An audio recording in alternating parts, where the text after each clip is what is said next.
En décembre 2021, j'ai perdu l'accès à plus de 20 000 € de crypto. Une erreur que j'aurais pu facilement éviter, comme les 6 autres erreurs que font 90% des investisseurs crypto. Selon une étude de Chainalysis, 46% des investisseurs crypto ont déjà perdu des grosses sommes d'argent à cause de ces erreurs. Alors dans cette vidéo, je vais te montrer exactement comment les éviter avec des solutions concrètes et réalistes. Allez, si t'es prêt, on est parti. Donc la première erreur, ça va être de stocker toutes ces cryptos sur un même exchange. Donc l'exchange, ça peut être Binance, BitGet, Bybit, Coinbase, enfin bref. Un exchange, c'est une plateforme qui est centralisée où vous pouvez mettre vos crypto-monnaies. Et le fait de stocker toutes vos cryptos sur un même exchange, c'est très risqué parce que il est possible qu'à un moment, il y ait un problème avec l'exchange. Même si c'est un exchange régulé, même s'il y a plusieurs lois, etc. Ça peut arriver qu'il y ait un problème et c'est pour ça que c'est important de diversifier sur différents exchanges. On va voir par après, il y a d'autres solutions que de mettre sur des exchanges, bien sûr. Mais si vous voulez quand même garder une petite partie de vos cryptos sur les exchanges, je vous conseille de les diversifier sur plusieurs exchanges. Donc moi, personnellement, j'utilise BitGet, Binance, aussi un petit peu Bybit et voilà, j'utilise vraiment plusieurs exchanges afin que s'il y a un problème sur un exchange, même s'il est réglé, même si je récupérais mes cryptos, eh bien le temps d'avoir toutes les procédures, etc., comme par exemple il y a eu sur FTX, eh bien ça peut prendre des années. Et donc pour éviter tout problème, eh bien vous allez diversifier sur plusieurs exchanges. Maintenant, si vous êtes un petit peu plus avancé, je vous conseille vraiment d'aller sur des cold wallets ou des hardware wallets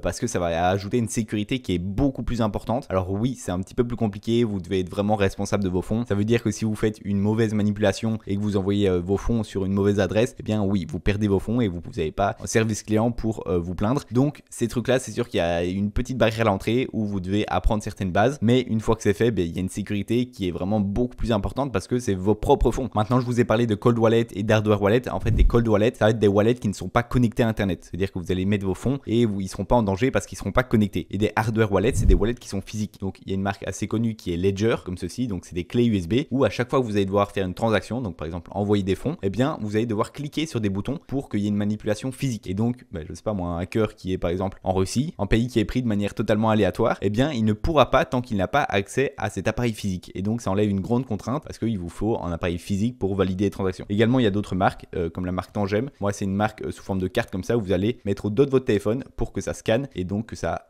valide la transaction. Moi, c'est une marque que je recommande beaucoup, surtout pour les débutants parce que l'application est vraiment très simple d'utilisation et ça fonctionne sur téléphone. Vous allez juste avoir une petite carte comme ça dans votre portefeuille et vous aurez signé toutes vos transactions. Également de la même marque, donc Tangem, ils ont fait aussi une bague donc que vous portez simplement à votre doigt et auquel c'est le même principe que la carte. Vous allez mettre au dos de votre téléphone pour signer une transaction. Donc voilà, n'hésitez pas à regarder cette vidéo. J'en ai fait une vidéo review un petit peu complète après 6 mois d'utilisation sur la marque Tangem. Allez la voir si ça vous intéresse. Mais voilà, pour moi, c'est vraiment une étape supérieure pour sécuriser ses fonds. Ensuite, pour sécuriser vos exchanges au maximum, eh bien, je vous recommande d'utiliser un 2FA. Un 2FA, c'est un double authentificateur et donc ça va vous permettre qu'à chaque fois que vous voulez vous connecter, eh bien, il vous demandera votre email, votre mot de passe et ensuite un code à 6 chiffres qui va changer toutes les 30 secondes et que vous aurez également sur votre téléphone. Ce qui vous permettra, au lieu d'avoir un wallet physique, c'est un peu le même principe de cliquer ou ici avec la bague ou les cartes de scanner, eh bien là, vous devrez à chaque fois rentrer un code à 6 chiffres dès que vous allez vouloir vous connecter ou faire une transaction. Ce code, c'est tout simplement avec une application que vous téléchargez. La plus connue, c'est Google Authentificator et ça vous permet d'avoir ce code à 6 chiffres qui change les 30 secondes. Donc ça, c'est vraiment le minimum pour les exchanges. C'est vraiment important de le faire. C'est une petite manipulation. Également, j'en ai fait une vidéo comment sécuriser son exchange, donc n'hésitez pas à aller la voir. Et si je vous raconte tout ça, c'est parce que dans mon passé, moi, je me suis fait hacker mon compte Binance. Donc c'était en décembre 2021, donc au pic du bull run. Après avoir fait un beau cycle de hausse avec plein de profits, eh bien, je me suis fait reprendre presque la totalité de mes gains.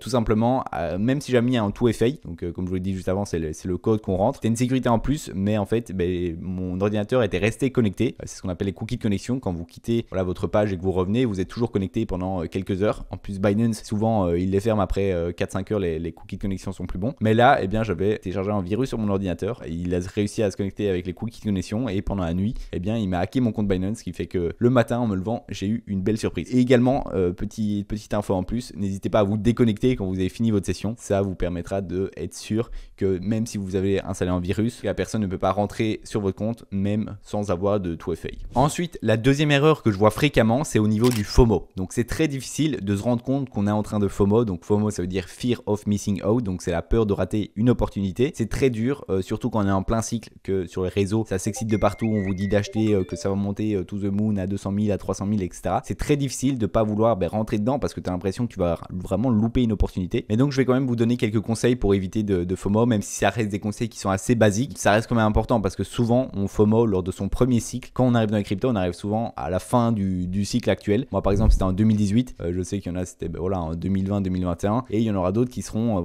cette année, en 2024 ou 2025, si le cycle se passe bien. bien. Et donc c'est vrai que c'est compliqué parce que tu arrives, tu connais pas forcément comment ça se passe, tu connais pas tout ce qui est cyclicité et donc tu rentres dedans et tu as juste envie d'acheter parce que tu as l'impression que tu vas louper le train. Donc déjà le premier conseil que je peux vous donner, c'est au niveau du prix. Si le prix vient de prendre plusieurs dizaines de pourcents, ne rentrez vraiment pas, sauf si vous êtes expert, mais bon dans ce cas-ci c'est plus du trading, mais évitez de rentrer sur des prix qui ont déjà bien évolué. Ensuite vous pouvez regarder le Crypto Fear and Greed, donc c'est un indicateur qui va montrer le sentiment de marché. Est-ce que les gens sont euphoriques ou alors est-ce qu'ils sont dans la peur? Quand ils sont euphoriques, que vraiment ça fait plusieurs jours, plusieurs semaines que le marché en lui-même est euphorique, c'est pas souvent un bon moment pour entrer parce que ça veut dire que les cryptos font de plus en plus de profit et ça indique très souvent qu'on est sur un point haut de marché. Donc dans ces cas-là, moi ce que je vous conseille de faire, c'est tout simplement de ne rien faire, de simplement regarder et de ne pas acheter, de pas FOMO. C'est très compliqué, mais pour moi c'est vraiment la meilleure chose à faire. Et sinon, ce que vous pouvez faire également, c'est mettre en place des alertes de prix pour éviter de constamment être sur le graphique et à regarder les cours. C'est vrai que c'est toujours un petit peu toxique de faire ça toute la journée, mais quand les prix montent, on est très souvent devant les graphiques.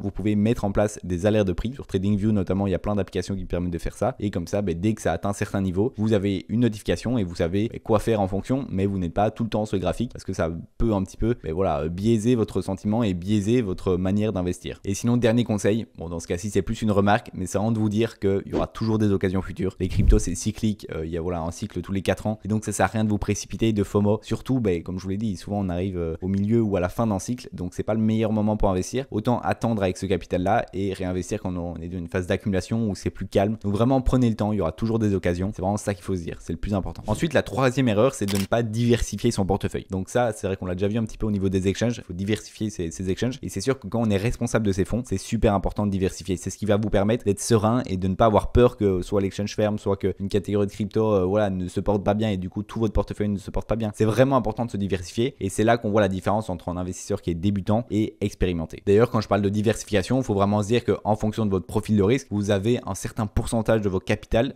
total qui est dans les cryptos. C'est-à-dire qu'il ne faut pas que 100% de votre capital soit dans les cryptos. C'est très risqué si vous faites ça. Ça peut se faire, mais c'est vraiment très risqué. Donc je vous conseille vraiment pas. Ça dépend de votre situation, ça dépend d'énormément de choses. Mais la plupart du temps, vous avez peut-être 20, 30, 40. Ça dépend à quel point vous êtes impliqué dans les cryptos. Mais un certain pourcentage qui est dans les cryptos. Et dans cette partie qui est dans les cryptos, vous devez avoir certaines parties pour, par exemple, certaines narratives. Vous croyez à l'IA, vous croyez au RWA.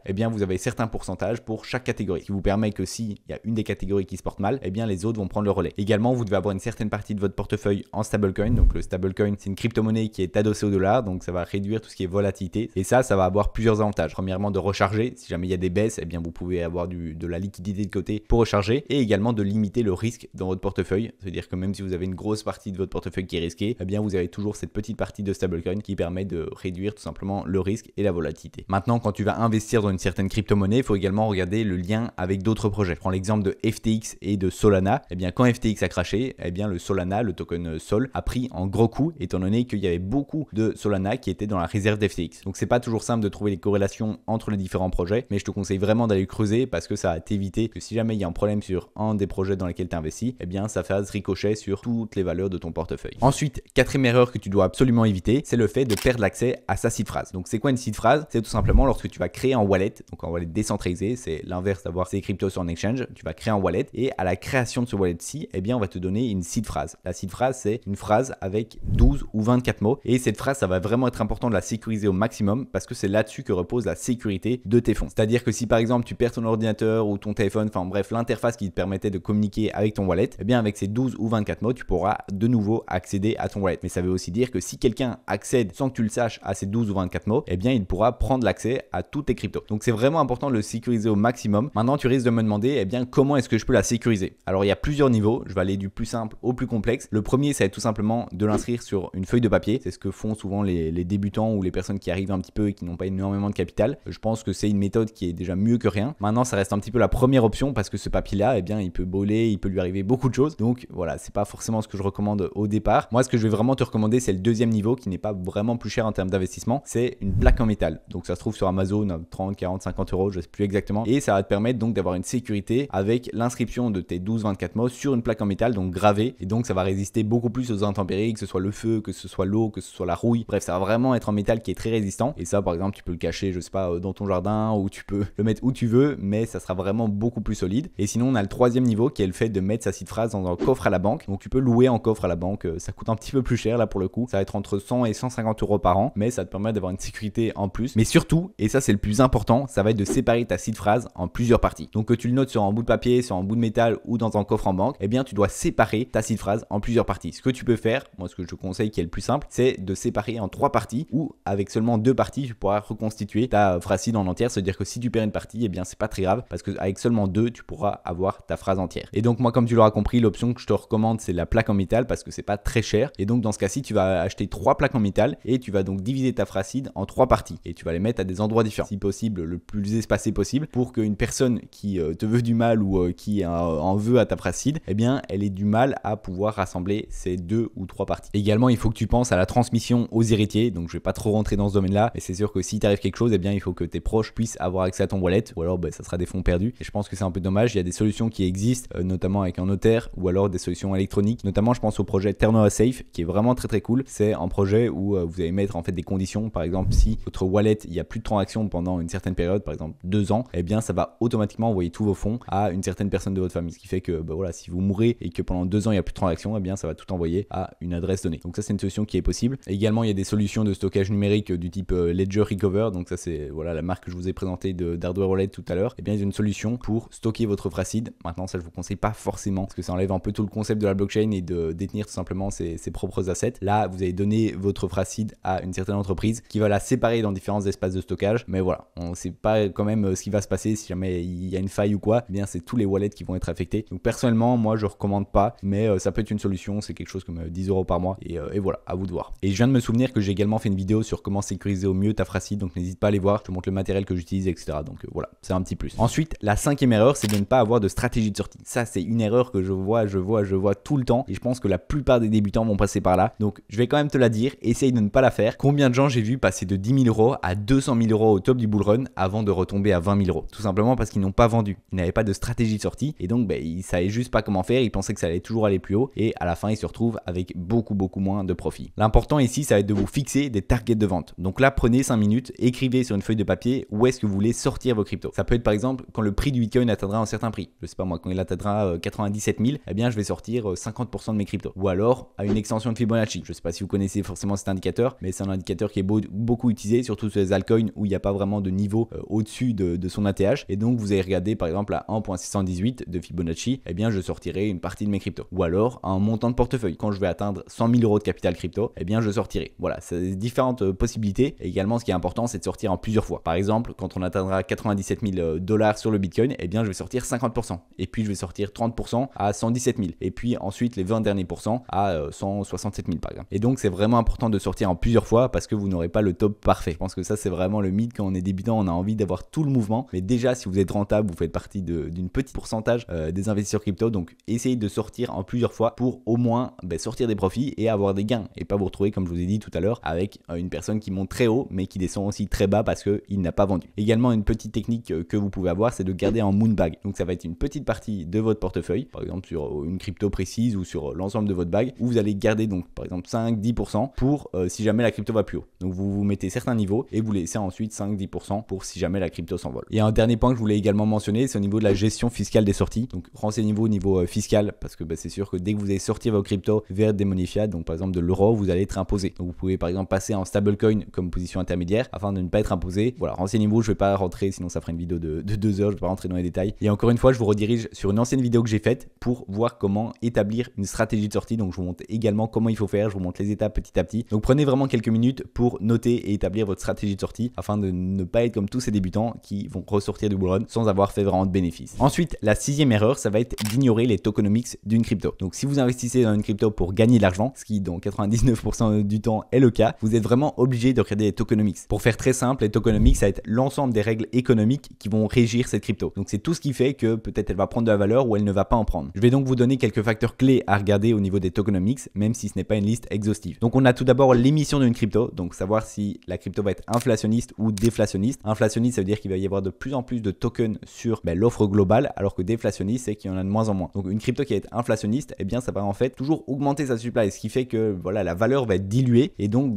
c'est négatif pour une prise de valeur. Maintenant, ça veut pas dire que toutes les cryptos qui sont inflationnistes sont mauvaises, pas du tout le cas. Regardez Bitcoin, eh bien il est inflationniste, mais son inflation va être de moins en moins élevée. En fait, tous les 4 ans, il y a le système du halving qui fait qu'il produit 2 fois moins d'inflation. Il y a 2 fois moins de BTC qui sont remis sur la supply. Ensuite, le deuxième point, c'est le calendrier des libérations de tokens. Donc il faut savoir que la plupart des tokens, eh bien ils ont des investisseurs qui sont rentrés dedans avant que le projet se lance. Et après le lancement du projet, eh bien ils vont recevoir des tokens en retour au fur et à mesure des mois. Et donc il y a un calendrier qui est public et qui vous permet de voir quand est-ce que les investisseurs vont recevoir le crypto. C'est très important parce que ces investisseurs-là, ils veulent être rentables. C'est-à-dire que si la crypto a fait x10, eh bien dès qu'ils vont recevoir le crypto, ils vont vendre. Donc ça va créer une pression vendeuse. Donc c'est très important parce que parfois, il y a sur certains calendriers une phase où c'est très plat, où il n'y a aucun relâchement de token. Et puis un mois où il va y avoir la supply qui va être beaucoup plus diluée parce qu'il y a plein d'investisseurs qui vont recevoir leur token et probablement vendre. Donc c'est pour ça qu'il faut bien faire attention à ça avant d'investir. Ensuite, le troisième point, ça va être au niveau de la répartition de la supply. Il faut regarder en fait comment est répartie la supply. Est-ce qu'il y a beaucoup de pourcentages qui sont pour l'équipe? Parce que en pourcentage, on va dire de 5, 10, 15%, ça peut encore le faire. Mais si c'est plus, eh bien c'est un peu suspect parce que ça veut dire que la team, ils veulent simplement faire un projet pour gagner de l'argent et dès que le projet va s'apprécier un peu, ils vont retirer une partie de leur token. Donc il y a beaucoup de choses à voir au niveau de la répartition, mais c'est un point à regarder. Ensuite, quatrièmement, c'est au niveau de Bubble Maps pour voir la répartition de la supply entre les adresses. Bubble Maps, c'est un outil qui a été développé lorsque vous vous allez rechercher une crypto. Il va vous montrer avec des petites bulles, eh bien quelle est la répartition de chaque adresse au niveau de la supply. Ça vous permet de savoir s'il y a des gros portefeuilles qui ont presque la totalité de l'offre. Imaginons qu'il y a une adresse qui détient 50% de l'offre, donc de la supply. Eh bien c'est assez problématique parce que ça veut dire que cette adresse-là pourrait revendre et donc avoir un impact qui est très très puissant sur le cours parce que 50%, s'il revend 50%, ça ferait énormément bouger le cours. Et enfin, on arrive à la septième erreur qui est le fait d'utiliser du levier. Donc utiliser du levier, ça c'est une grosse erreur aussi. Je pense que c'est les deux gagnantes entre utiliser du levier et ne pas avoir de plan de sortie. C'est vraiment les deux plus grosses erreurs, donc faites très attention à ça. Donc le levier, c'est quoi? C'est simplement un outil qui vous permet d'avoir plus de capital que ce que vous avez actuellement. C'est-à-dire, imaginons que vous avez 100 $, eh bien vous pouvez avoir une position qui au total vaut 200 $ si vous mettez en levier x2. Donc ça paraît peut-être un petit peu irréaliste comme ça parce que vous vous dites je peux faire 2 fois plus de profit. Oui, mais vous pouvez également faire 2 fois plus de pertes. Et c'est ça que souvent les débutants oublient, que si le cours monte d'1%, vous allez gagner 2%. Mais s'il descend d'1%, eh bien vous allez perdre 2%. Donc c'est très important parce que vous allez tout simplement augmenter le risque que vous mettez dans votre investissement. Souvent c'est plus utilisé en trading, mais il y en a beaucoup aussi, surtout les débutants, qui l'utilisent en investissement. Et la grosse différence essentielle entre l'investissement spot, donc l'investissement que vous allez faire sans levier, et l'investissement futur, donc avec du levier, c'est que en futur, eh bien vous avez ce qu'on appelle la liquidation. Imaginez que vous mettez en levier x2, eh bien votre niveau de liquidation va se trouver à moins 50%. Donc imaginons que le cours fait moins 50%, vous allez vous faire liquider. C'est-à-dire que la plateforme va reprendre tout votre argent et vous aurez simplement tout perdu. Alors qu'en spot, vous allez perdre 50%, eh bien votre valeur de portefeuille sera divisée par 50%. Mais si jamais ça remonte, eh bien vous serez de nouveau break-even. Donc vous aurez le même point d'entrée que vous avez investi à la base. Alors qu'au niveau futur, même si ça revient au point d'entrée, eh bien vous aurez tout perdu. Donc vous aurez tout simplement plus rien. Donc c'est vraiment ça qu'il faut bien comprendre parce que ça a des risques qui sont totalement différents. Pour moi, il n'y a qu'un seul cas d'utilisation où le levier est vraiment utile. C'est quand vous voulez accéder à du capital qui est autre part afin de vous sécuriser. Imaginons que vous avez 1000 € sur votre compte bancaire. Eh bien, vous voulez les envoyer pour acheter des cryptos sur Binance, mais vous avez peur que la plateforme Binance ait un problème et donc que vous perdiez vos fonds. Ce que vous allez faire, c'est que vous allez envoyer 500 € sur Binance et vous allez garder 500 € sur votre compte bancaire. Et pour avoir de votre position globale, eh bien, vous allez mettre en levier x2 sur Binance, ce qui fait que vous allez retourner à votre position de 1000 € tout en gardant 500 € sur votre compte bancaire. Bien sûr, on garde le risque que si le cours descend et que ça arrive près des moins 50%, on pourrait se faire liquider. Mais à ce moment-là, on peut reprendre nos 500 € restants sur notre compte bancaire, les retransférer sur Binance et rajouter de la marge, donc rajouter un petit peu du capital qui va nous permettre de diminuer notre niveau de liquidation. Et donc ça permet vraiment pour moi d'avoir une sécurité et de simplement pas mettre tous ses œufs dans le même panier, mais de diversifier. Et d'ailleurs, on peut vraiment faire le parallèle avec un prêt à la banque. Si jamais vous allez mettre du levier sur une plateforme telle que Bitget ou Binance, eh bien c'est comme si vous allez emprunter de l'argent à cette plateforme-là. Et si le cours descend et que ça arrive près de votre niveau de liquidation, donc par exemple vous mettez en levier x2, eh bien ça arrive à 50%, eh bien la plateforme va reprendre tout son capital, donc en soi tout ce qu'elle vous a donné, plus un petit peu de frais. Et donc elle va toujours être gagnante. C'est comme en casino, la plateforme va toujours être gagnante. Donc voilà, c'est la fin de cette vidéo. J'espère qu'elle t'aura été utile. Et si jamais tu n'as pas encore de wallet Tangem, regarde cette vidéo où je te fais un compte rendu après 6 mois d'utilisation des wallets Tangem. Pour moi, c'est vraiment le mieux pour sécuriser tes cryptos.